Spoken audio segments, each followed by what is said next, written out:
Today on the Matt Walsh Show, we're going to discuss the horrific murder of a young mother in Chicago. The crime was caught on tape. The footage is perhaps the worst thing you'll ever see, yet the case was ignored by BLM and Antifa, as usual. Also, 5 headlines, including the claim from an ACLU lawyer that JK Rowling is contributing to, quote, genocide by defending biological reality. And Joe Biden is the subject of today's Daily Cancellation. I think this is, I don't know, his 3rd or 4th time, but we'll keep canceling him as much as we need to. All of that on the way. Okay, we begin here. You know, you probably haven't heard the name Brittany Hill, and if you have, you certainly haven't heard it as often or as loudly or accompanied with as much performative grief as a name like George Floyd or Michael Brown. But the video of her death at the hands of Chicago gang members, a video which came to my attention this weekend, though it's been online for over a year, is impossible to get out of your head once you've seen it. The footage captured by a police surveillance camera, I'll just describe it to you. It shows Hill standing near her car talking to 2 men. She's holding her 1-year-old daughter in her arms. When the car with her killers rolls up slowly, Hill's daughter actually innocently smiles and waves to the men inside, of course not knowing what's about to happen. Moments later, they open fire. The 2 men standing with Hill take off in opposite directions. The men in the car stop, get out, continue shooting.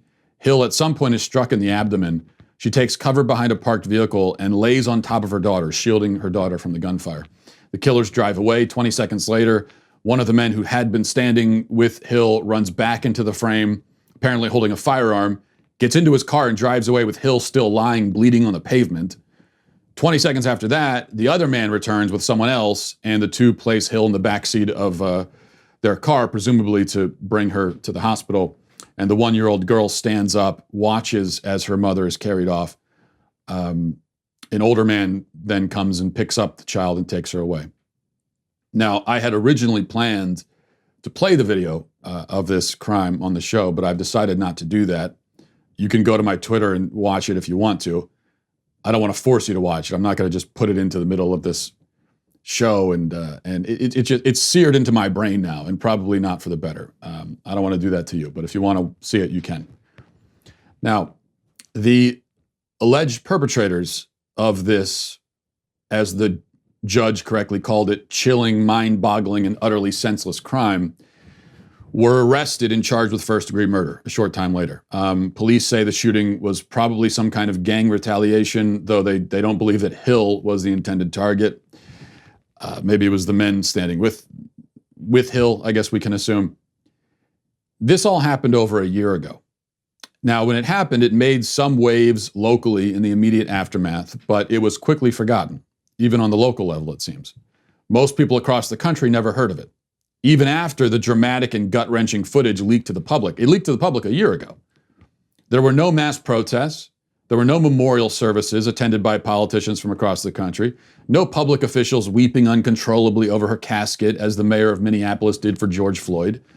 And her casket, speaking of which, we can assume was not plated in gold like George Floyd's was, nor is her face like George Floyd's featured on murals all over the nation.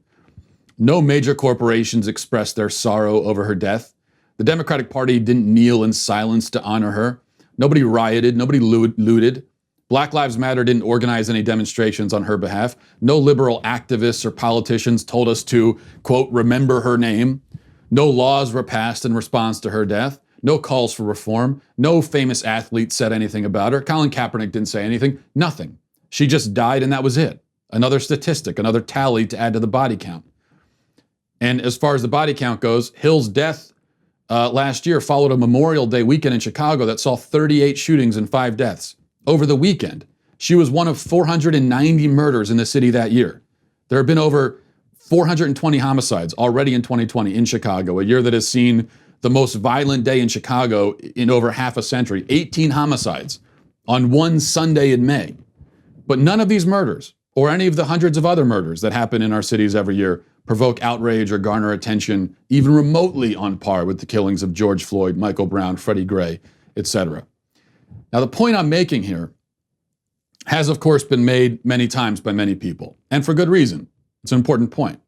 But those who seek to justify this disparity in coverage and outrage and attention have a number of responses at the ready. So I want to address the two most common rejoinders to this argument that I'm making right now, the point that I'm making. Number one, they'll say, well, in cases like Brittany Hill, the murderers are arrested and brought to justice, so there's no need to protest. It's true that in the specific case of Brittany Hill, the murderers were arrested and charged, thanks in large part to the fact that they happened to commit their crime in full view of a surveillance camera. But a great many murders in Chicago and elsewhere go unsolved and unprosecuted every year. Besides, George Floyd's killer was also arrested and brought to justice. That, you may have noticed, has done nothing whatsoever to quell the protests. The killing of Michael Brown was investigated on both the local and federal level, and both investigations, to include the investigation conducted by Obama's DOJ, cleared the officer of wrongdoing, citing, among other things, eyewitness testimony and forensic evidence proving that Michael Brown was shot while in the process of attacking the officer and trying to kill him, trying to disarm him. This was proven. But this also did nothing to satiate the protesters.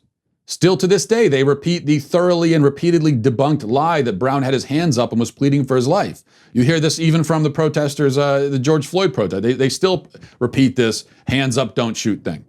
The actual outcome of these cases seems to matter very little or not at all to the protesters. So that excuse doesn't work. The second excuse you hear is, well, the protesters are speaking out against injustice in government. They're seeking certain legal and policy changes. And citizen-on-citizen murder is not a matter of governmental injustice, and there's no need to call for changes to law or policy in response to it, as the argument goes. Now, as covered above, the problem with this response is that the protesters are often upset about things that do not amount to governmental injustice. Michael Brown was not a matter of governmental injustice. The vast majority of police shootings are not unjust. Even the majority of police shootings of unarmed suspects are not unjust, as I have previously showed. We talked about it on the show last week. But even if this is about injustice or perceived injustice, that would be all the more reason to take to the street for the sake of the Brittany Hills of the world. These crime-plagued cities have been brought to their knees by decades of ineffectual and unjust democratic policy. The epidemic of violent crime in places like Chicago is most certainly the result, at least in part, of bad laws and bad leaders who, for a start, have facilitated the collapse of the nuclear family by cynically breeding dependents on welfare and other nanny state programs. Also, many of the killers who terrorize these communities have already been convicted of multiple violent felonies, and yet they're still on the street. They are filtered again and again through the court system and prison system and then back into the community until they finally do something so incomprehensibly heinous that there's no choice but to send them away for good. There was a case we talked about last week. 3 friends in Florida were executed in cold blood by a man who had over 200 felonies, 15 convictions, and 2 stints in state prison already under his belt. This was a man who long ago announced that he is uninterested in becoming and being a productive member of civilized society. But he had to write that message in the blood of 3 dead men for the courts to finally take him at his word. Injustice?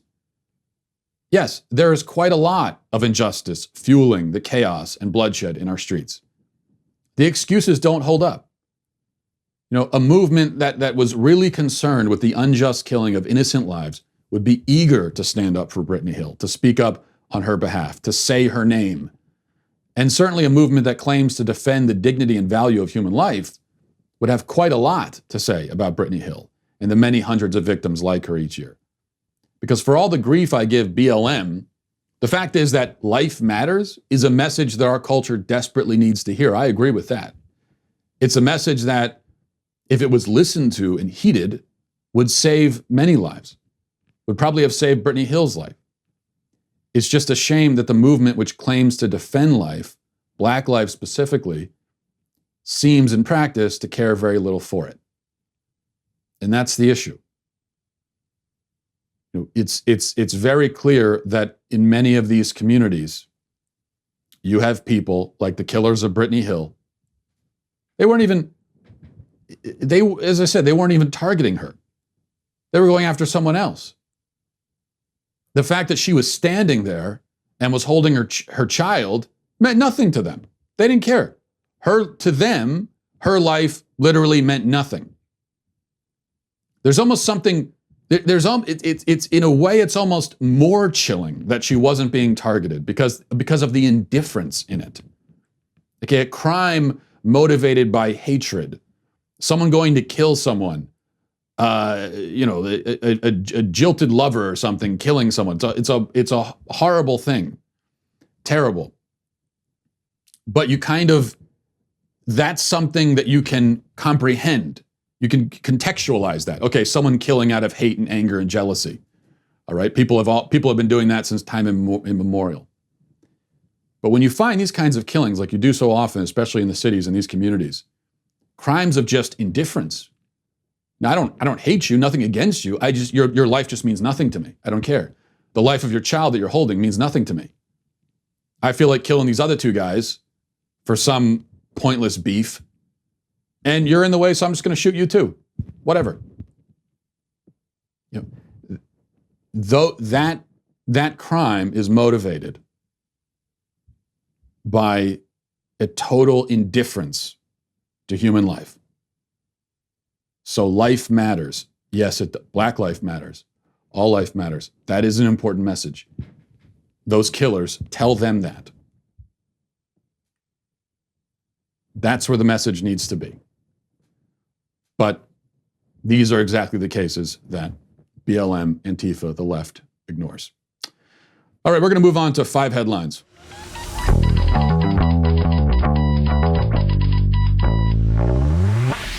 Quick tip here, folks. If I'm ever in possession of some kind of important information and you need to torture me to get it out of me, which I'd prefer if you didn't, but if you needed to, here's how to do it.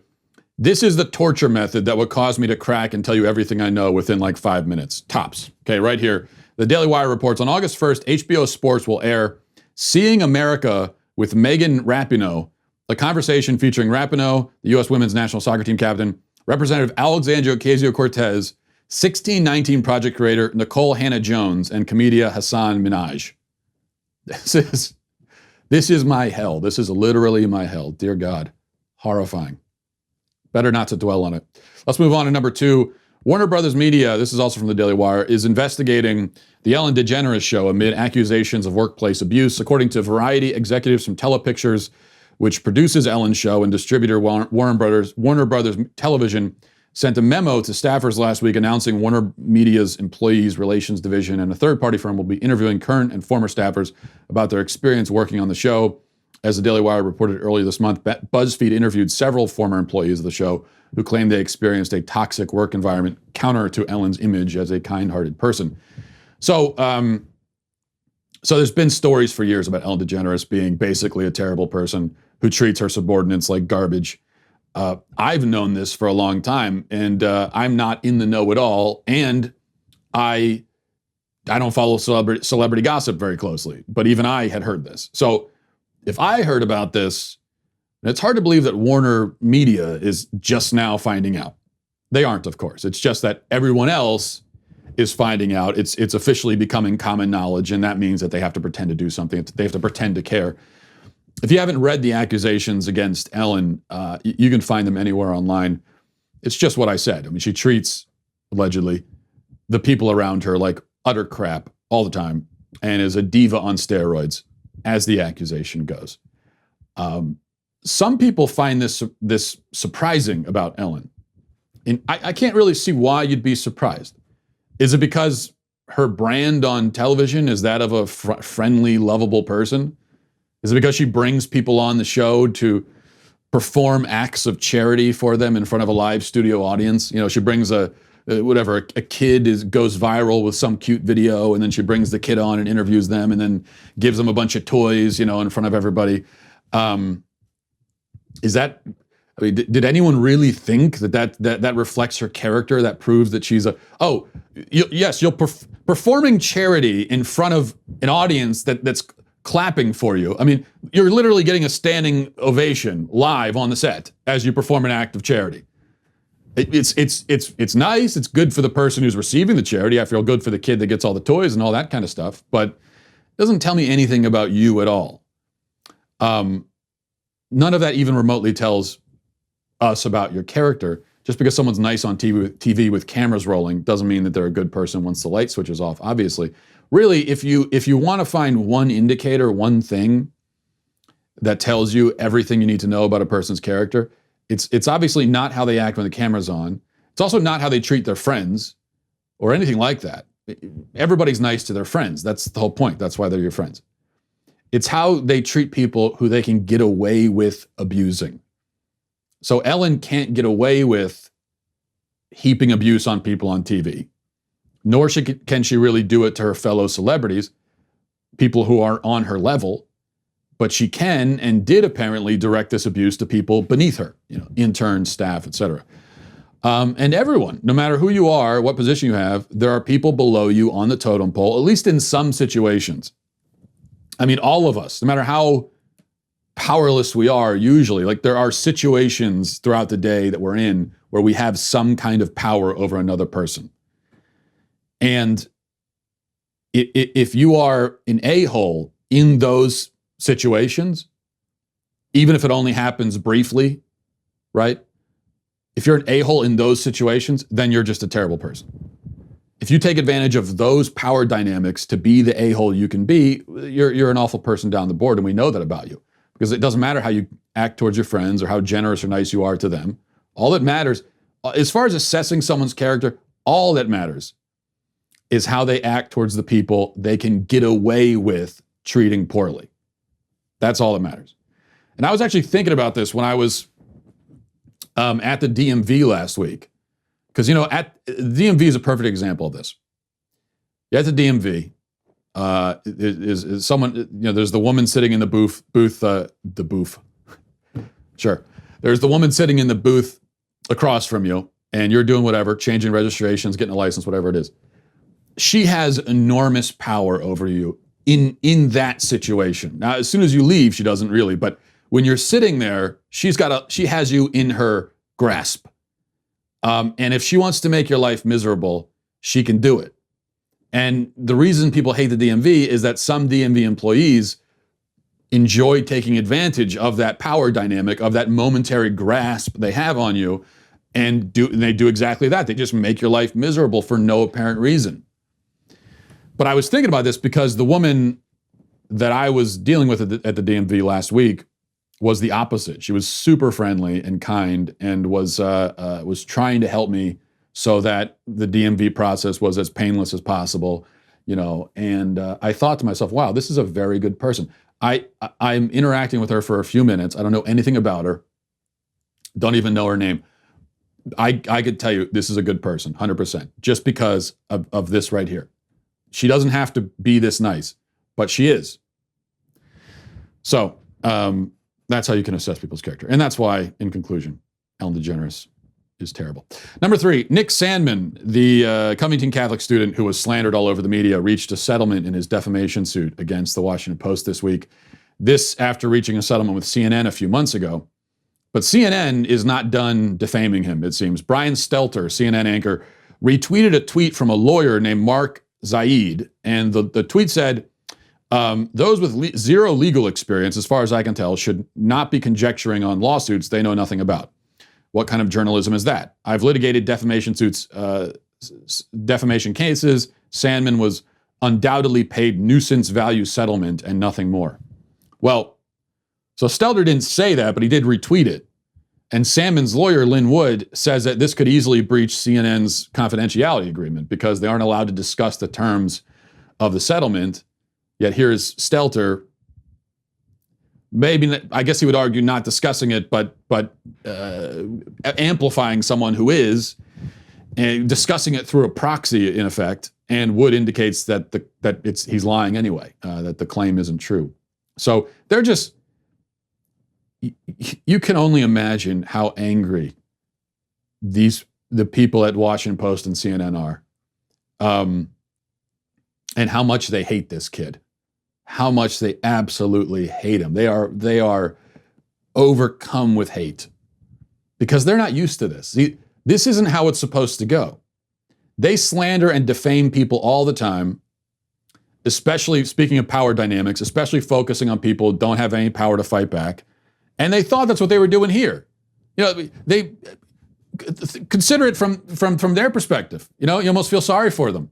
Well, not really, but they've been doing this for so long, just defaming people, it doesn't matter, painting people as racist, just destroying people's life casually like it's nothing.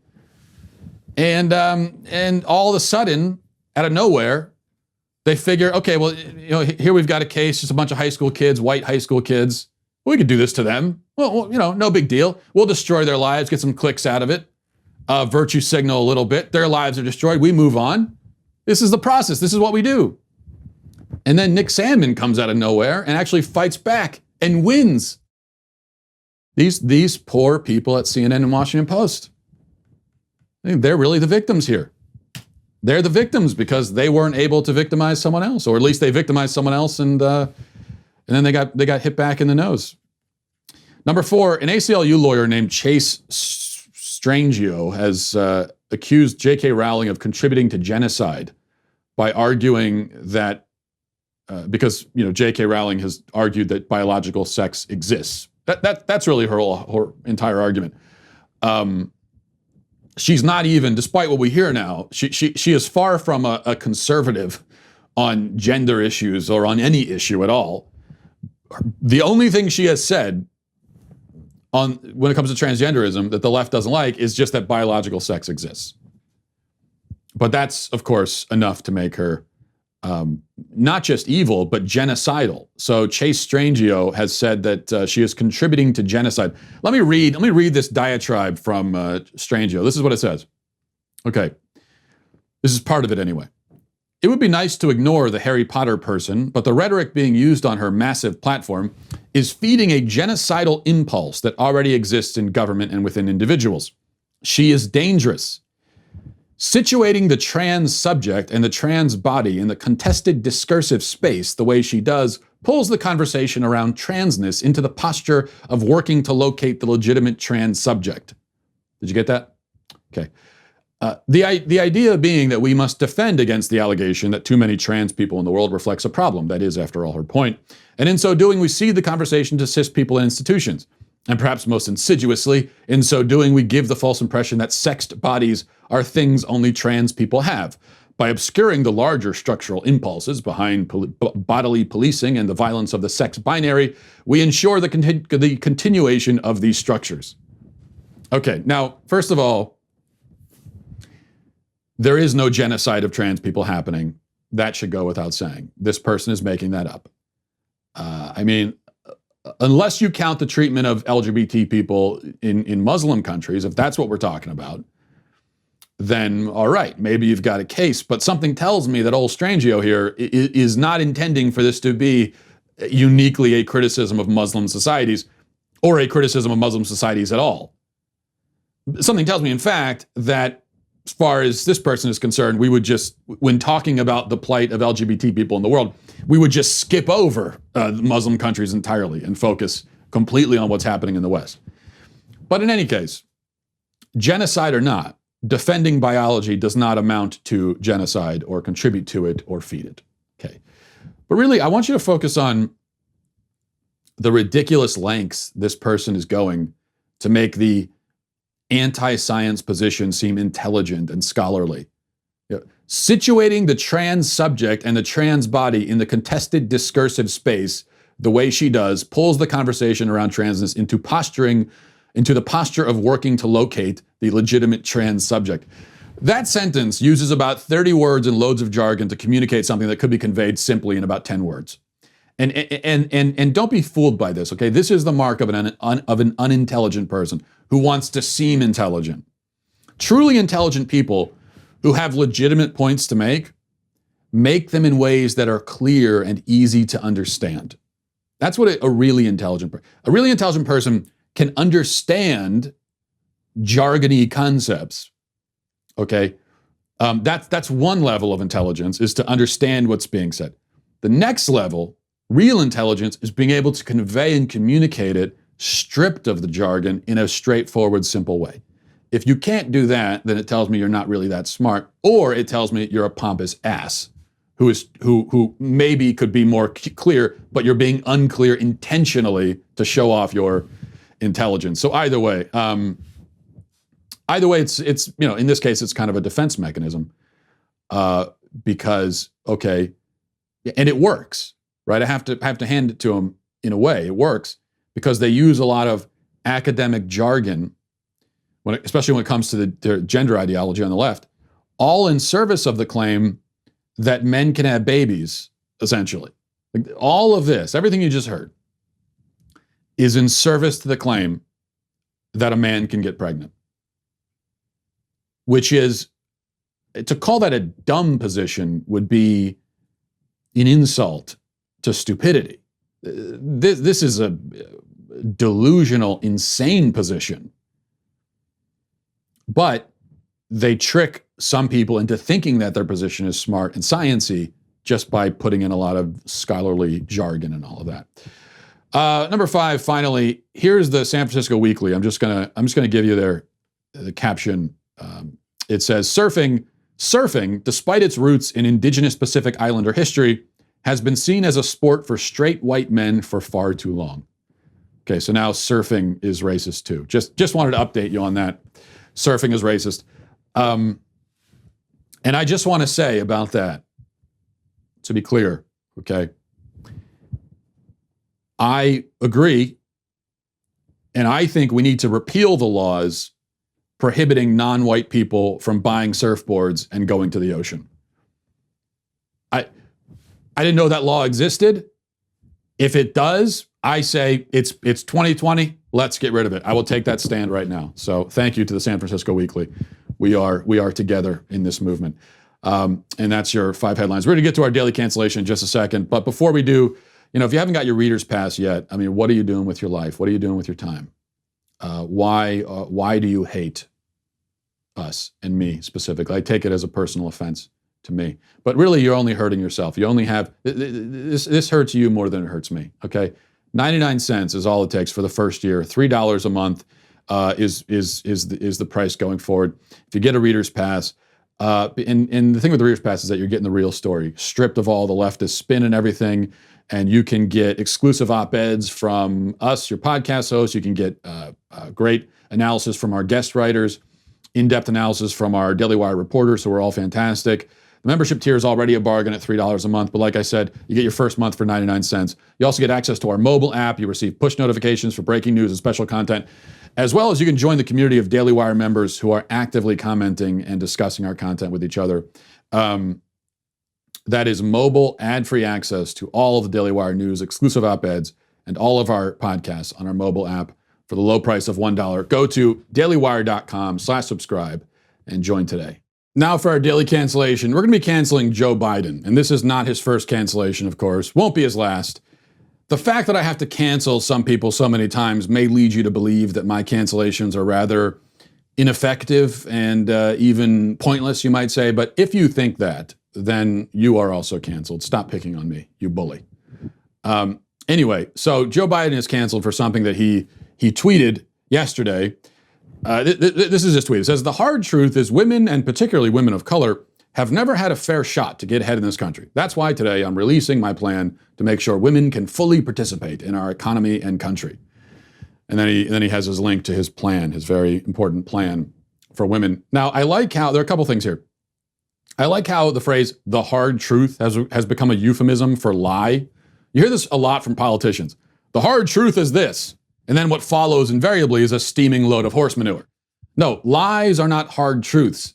They might be hard to disguise as the truth, if that's what you mean.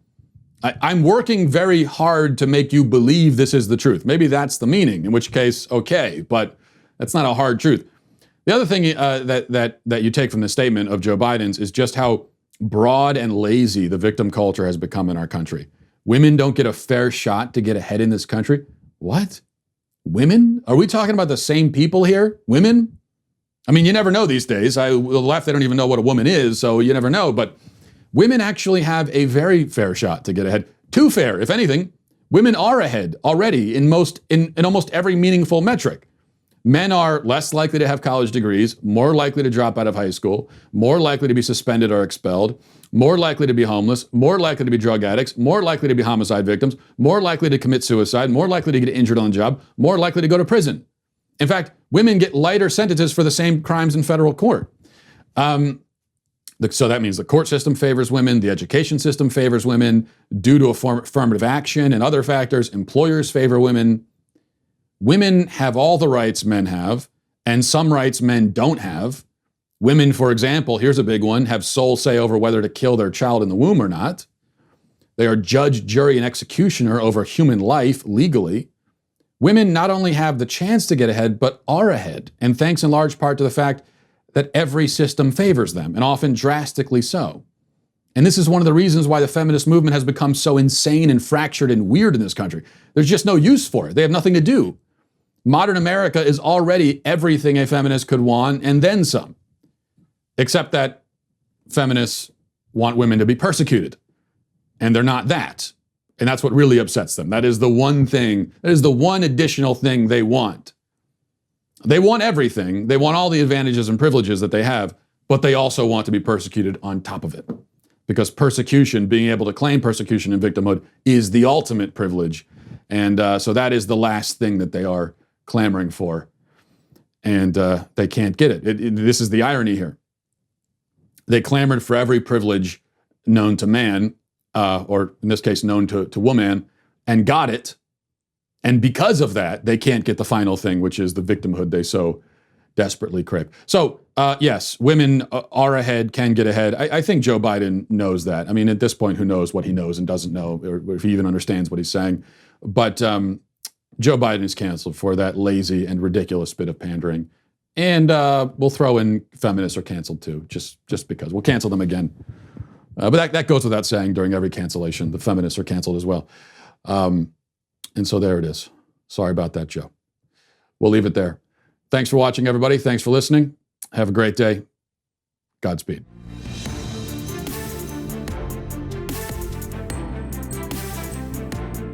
The Matt Walsh Show is produced by Sean Hampton, executive producer Jeremy Boring. Our supervising producers are Mathis Glover and Robert Sterling. Our technical producer is Austin Stevens, edited by Danny D'Amico, and our audio is mixed by Robin Fenderson. The Matt Walsh Show is a Daily Wire production, copyright Daily Wire 2020. If you prefer facts over feelings, aren't offended by the brutal truth, and you can still laugh at the insanity filling our national news cycle, well, tune in to The Ben Shapiro Show. We'll get a whole lot of that and much more. See you there.